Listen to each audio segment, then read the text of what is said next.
Good day to everyone. We are the next reporters. Our next topic is about Chapter 9 Control of Global Business. But before we jump up to the topic, may I present to you the reporters for this topic.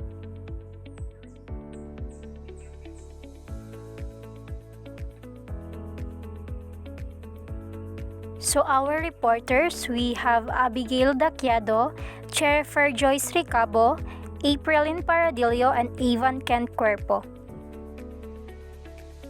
Chapter 9 Control of Global Business.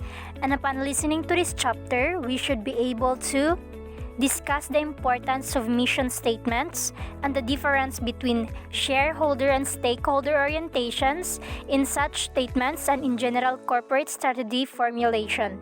Explain tactical versus operational plans in implementing corporate strategy. Analyze various impediments to the coordination of strategic implementation that might exist for global businesses and the positive role knowledge management and systems can play in this regard.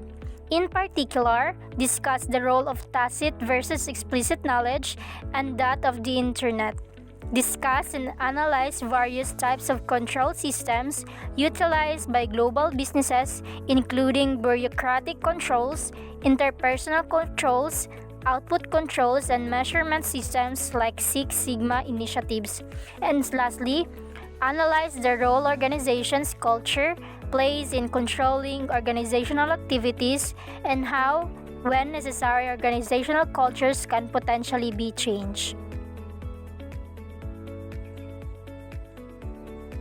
For our introduction, we have Walmart and Girl Scout cookies. So Walmart Corporation, the world's largest retailer, has recently started selling private label, great value thin mint and peanut butter patties. To many consumers, taste almost identical to the thin mint and peanut butter patty cookies sold by the Girl Scout of the USA or GS USA. The Walmart cookies, however, sell for $2.38 a box, while the same Girl Scout cookies sell for between $3 and $4 per box. Is Walmart trying to strategically compete with the Girl Scout organization by offering its fudge mint and fudge covered peanut butter filled alleged Girl Scout cookie knockoffs? Is such competition fair? Traditionally, Walmart has supported GS USA through the Walmart Foundation, but the Girl Scout net nearly $500 million a year through cookie sales, far more than they receive from Walmart's corporate social responsibility support. In a sense, Walmart's sales of these cookies presents something of a tension in its strategic goals between making profits and being a socially responsible citizen. Interestingly, Walmart to date has decided not to sell such knockoff cookies in Canada, where it seems that Girl Scout cookies are even greater part of the national fabric than in the United States. But stay tuned, the multi-million-dollar a year Girl Scout cookie market in Canada may be just too tempting for Walmart to resist.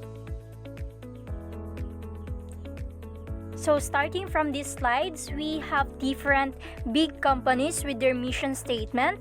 First, we have is the Starbucks Corporation, and their mission statement takes a much broader quality-oriented stance. It states that Starbucks' mission is to inspire and nurture the human spirit, one person, one cup, one neighborhood at a time, and that with respect to its coffee, it has been and always will be about quality, sourcing the finest coffee beans.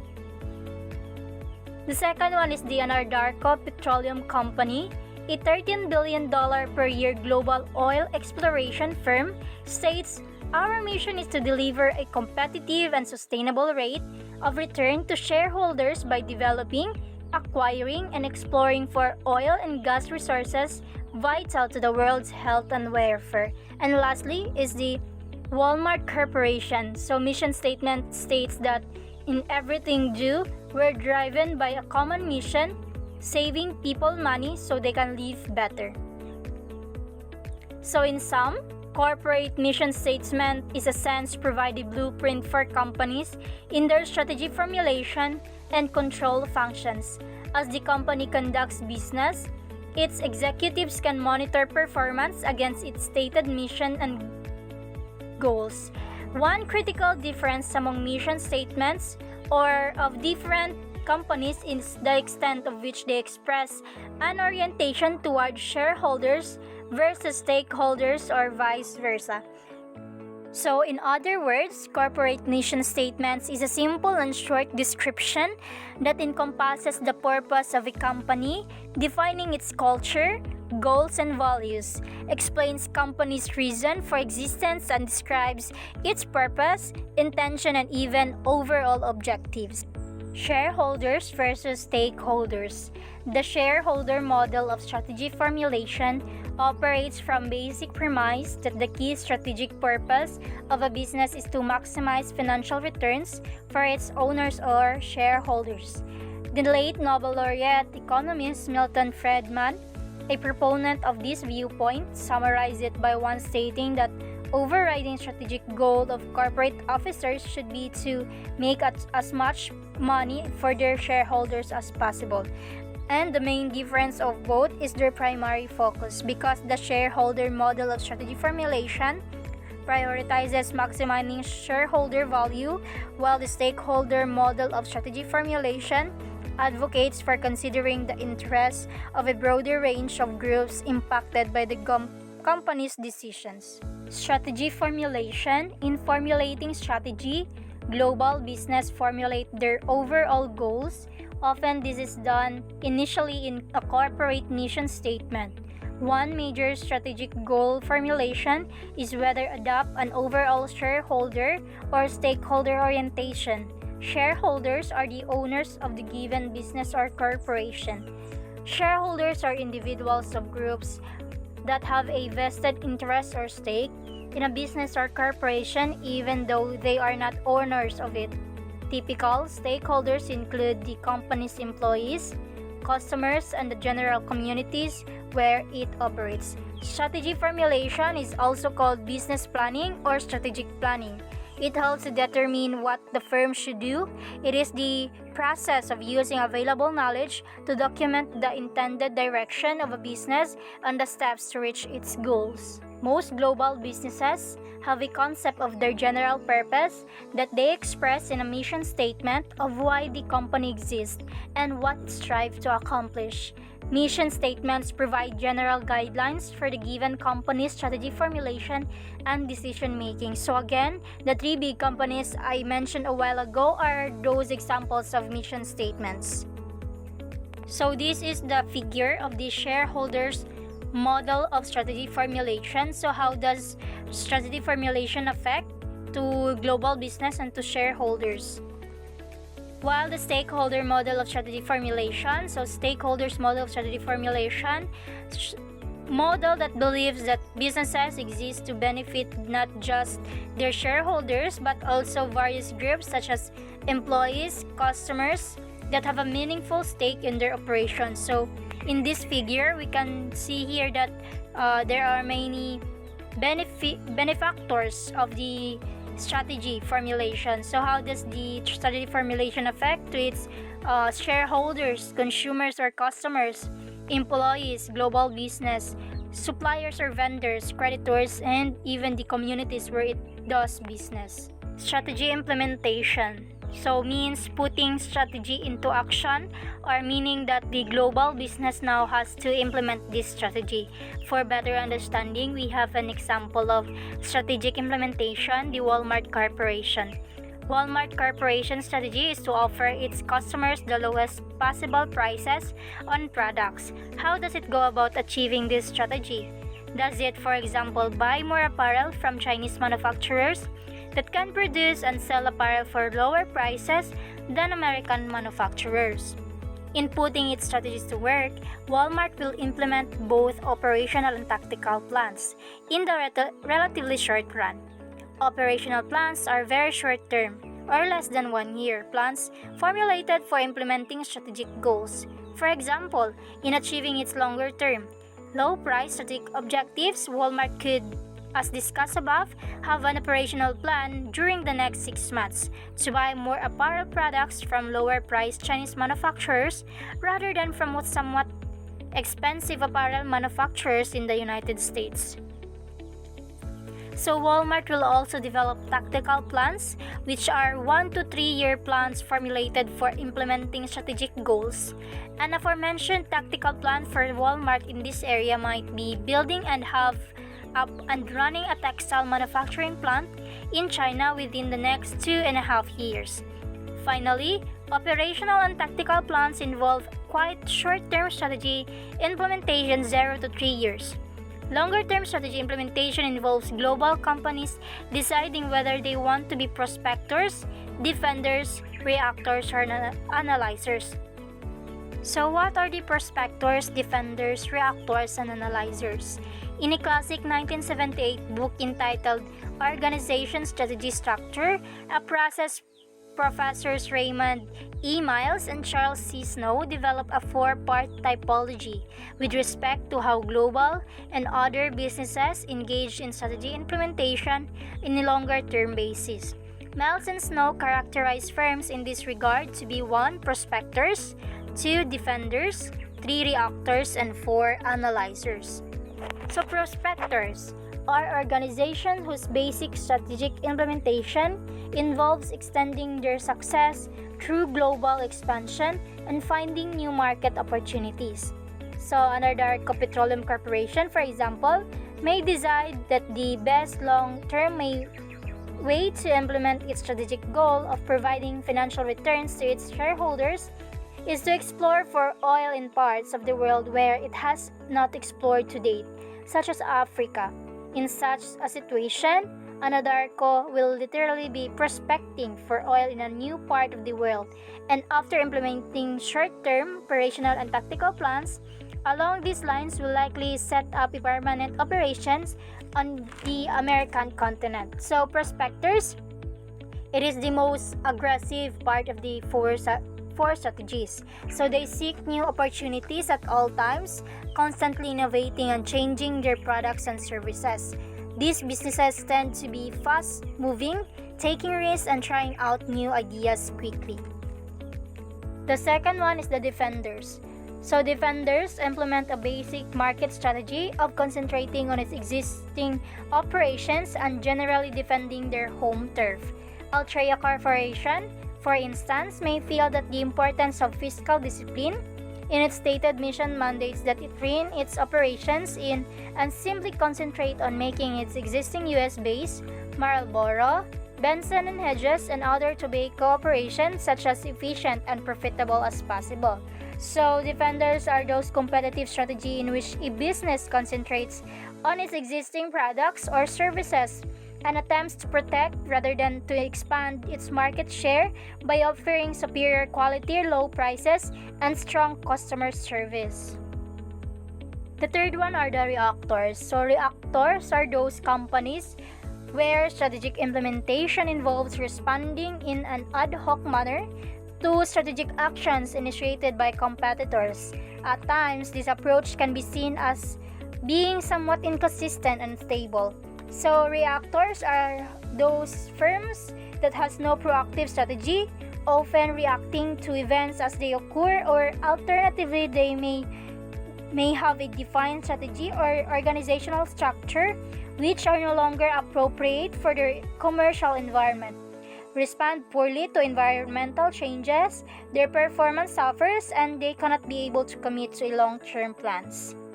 The last one are the analyzers. So, analyzers are those companies that take a middle ground between being prospector and defenders.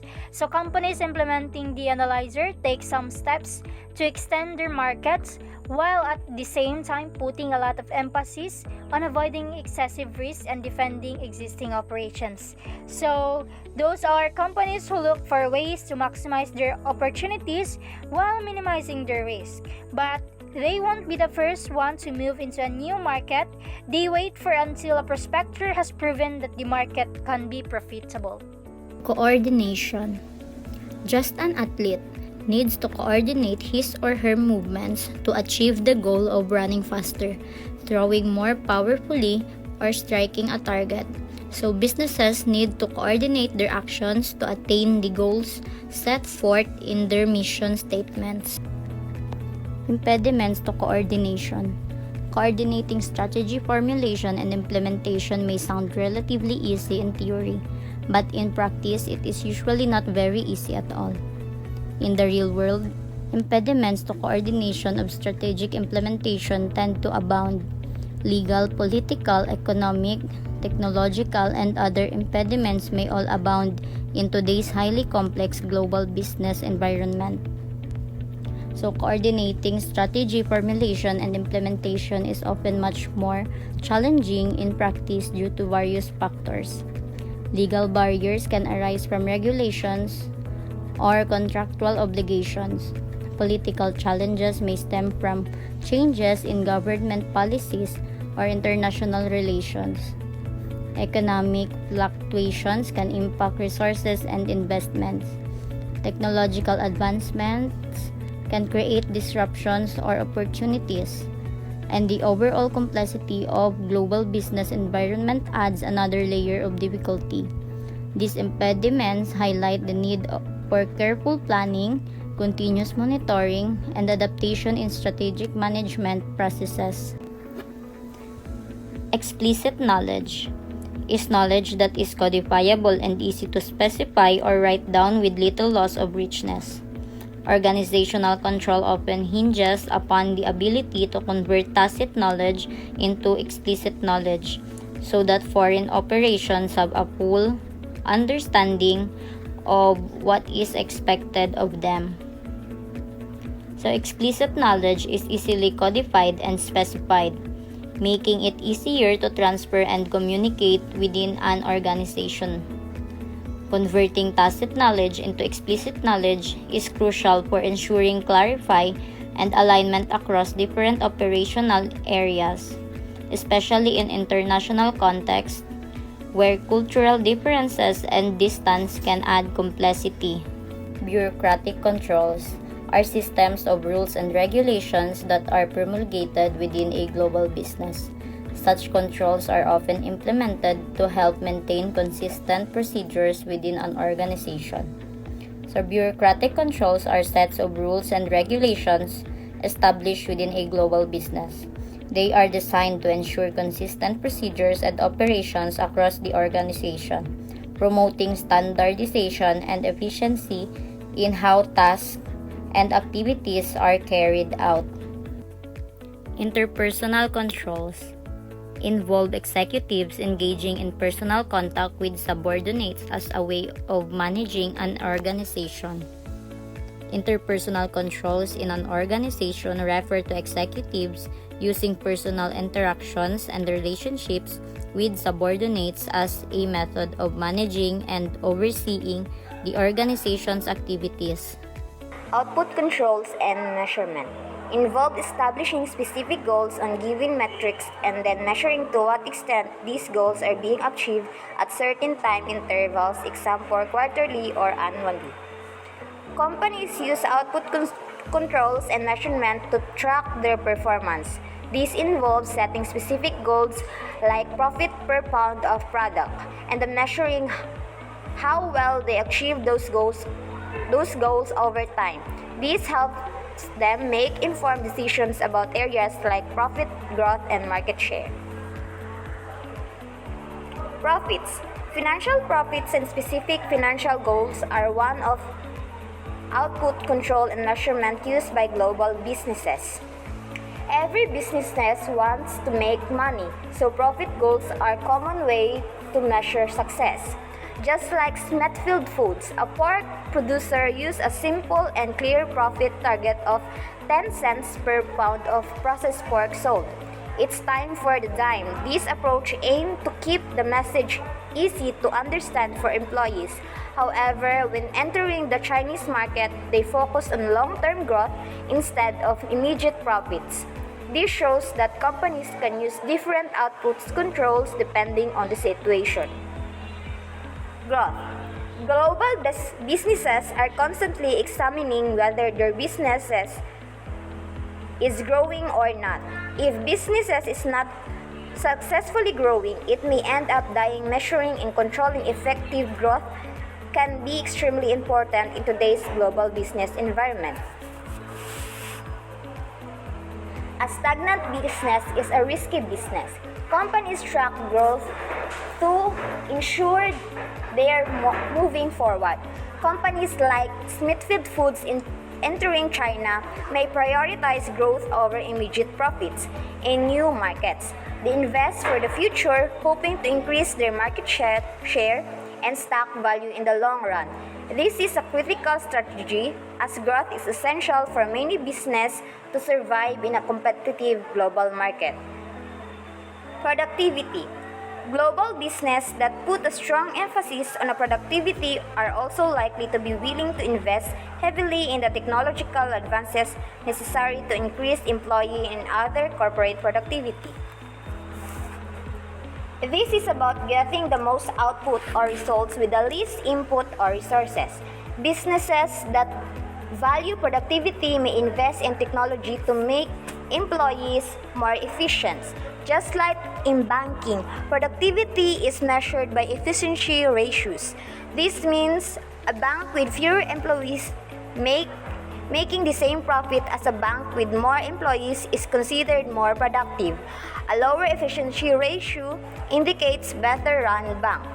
Advancement in technology like phone answering system can significantly boost employee productivity. These tools free up employees from tedious tasks and improve efficiency. Business focused on productivity are more likely to invest in such technologies. Market share may be an independent business goal apart from growth. The key input metric for some global business is market share, or the percentage of the business in a certain market that is captured by product or service the organization provides. Market share is another key metric for some businesses. It represents the portion of a market controlled by a specific company's product or service. Unlike growth, companies may pursue market share as a goal in itself. Quality or Six Sigma initiatives. May global businesses put a very strong emphasis on quality and then seek to measure and control for this output. Quality may apply to product, customer service, or both. Statistically, the term sigma measures how far a given problem deviates from a given norm, and a Six Sigma procedure is one that barely deviates perfection. May business prioritize high quality and the use of methods to track and improve it. This can involve both products and customer service. Six Sigma is a specific approach that aims for a near perfect quality with minimal defects or errors. Corporate social responsibility is an important output control. Google Corporation's corporate control motto is "Don't be evil," and the company has committed literally hundreds of millions of dollars from both its initial public stock offering and its ongoing profits to a variety of CSR initiatives in individual communities and the global stage. In particular, Google has been very active in contributing funds to public health and environmental programs and causes. This refers to a company's effort to give back to society and minimize its negative impact. The example highlights Google's commitment to CSR through their "Don't be evil" motto and their financial contributions to social and environmental causes. Let's proceed to the organization culture and the change control function.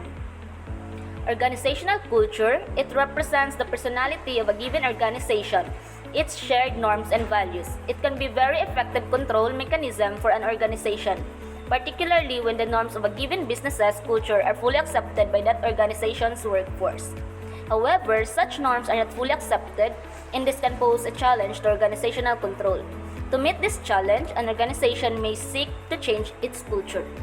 If a global business has a strong and accepted cultural norm of employees doing only the highest quality work, it may not be necessary for supervisors to constantly monitor employees' work quality. As an example, for generations, there has been a cultural norm of highest quality journalism at the New York Times newspaper. In this organizational context, the newspaper's reporters don't require close supervision to do great journalistic work. The reporter's pride in being journalists are arguably the best newspaper in the United States will operate as an automatic kind of internal control mechanism, motivating them to do very high quality work. Next is the organizational change, represents the implementation of a different business or cultural path for an organization. There will often be considerable resistance to such change, even though such change may be very necessary. For example, employees of BMIS probably wouldn't have wanted to change its free cocaine culture despite its being illegal and ultimately counterproductive. If effective change had occurred in the 1990s at the Madoff firm, billions of dollars of people's savings might well have been preserved, and the company might still be an ongoing concern.